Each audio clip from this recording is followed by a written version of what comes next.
براہ مہربانی ہمارے اس چینل کو سبسکرائب کیجیے، ویڈیو کو لائک کیجیے اور زیادہ سے زیادہ شیئر کیجیے۔ جزاک اللہ۔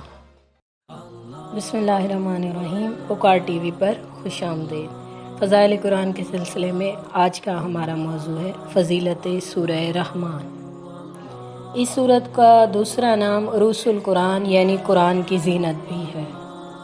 نبی پاک صلی اللہ علیہ وآلہ وسلم نے فرمایا کہ اس سورت کو پڑھنے والے کا چہرہ بروز قیامت نورانی ہوگا۔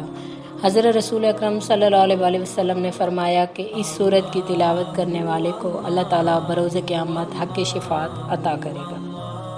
جناب امام جعفر صادق علیہ السلام سے ابو بصیر روایت کرتے ہیں کہ آپ نے فرمایا سورہ رحمان کا پڑھنا ترک نہ کرو، کیونکہ یہ سورت منافقت کو دور کرتی ہے اور یہ سورہ منافقوں کے دلوں میں نہیں ٹھہرتا۔ حضرت امام جعفر صادق علیہ السلام سے یہ بھی منقول ہے کہ سورہ رحمان کا پڑھنا جمعۃ المبارک کے دن لازمی سمجھو، کیونکہ اس دن اس سورت کے پڑھنے والے پر رحمان خاص رحمت بھیجتا ہے۔ اگر کوئی اس سورہ کو رات کے وقت اور دن کے وقت پڑھے اور پھر اس کی موت واقع ہو جائے تو اللہ تعالیٰ اس کو شہید کا درجہ عطا فرمائے گا۔ جو کوئی سورہ رحمان کو 11 مرتبہ پڑھے گا تو اس کے جملہ دلی مطالب پورے ہوں گے، یعنی اللہ تعالیٰ اس کی تمام جائز حاجات کو قبول فرمائے گا۔ اگر اس سورت کو لکھ کر پانی میں دھو کر وہ پانی گھر کی دیواروں پر چھڑکیں تو موذی جانور بھاگ جائیں گے۔ سورہ رحمان سے علاج۔ کسی خوبصورت آواز والے قاری کی آواز میں سورہ رحمان بغیر ترجمے کے خضوع و خشوع سے آنکھیں بند کر کے سنیں، اللہ تعالیٰ کا تصور باندھیں، سورہ رحمان کو دل اور کانوں سے ڈوب کر سنیں، سورہ رحمان کے ختم ہونے کے بعد آنکھیں کھولیں، آدھا گلاس پانی لیں، آنکھیں دوبارہ بند کریں اور ڈوب کر دل میں 3 بار اللہ اللہ اللہ کہیں اور پھر یہ پانی 3 سانسوں میں پی لیں۔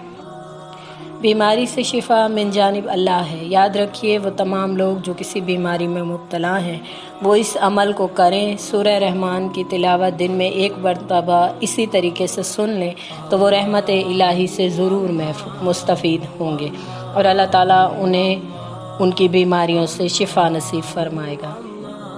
اگر کوئی شخص رزق کی تنگی کا شکار ہے اور پریشان حال ہے تو اسے چاہیے کہ جمعے کے دن فجر اور ظہر کے درمیان میں 4 مرتبہ کسی بھی ایک وقت 4 مرتبہ سورہ رحمان کی تلاوت کرے تو اللہ تعالیٰ اس کے رزق میں اضافہ کرے گا اور اسے ایسی نعمتیں عطا کرے گا جو نہ کسی آنکھ نے دیکھی ہوں گی اور نہ کسی کان نے سنی ہوں گی۔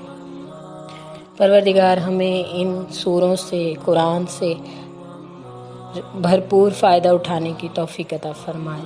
آمین۔ وآخر دعوانا ان الحمد للہ رب العالمین۔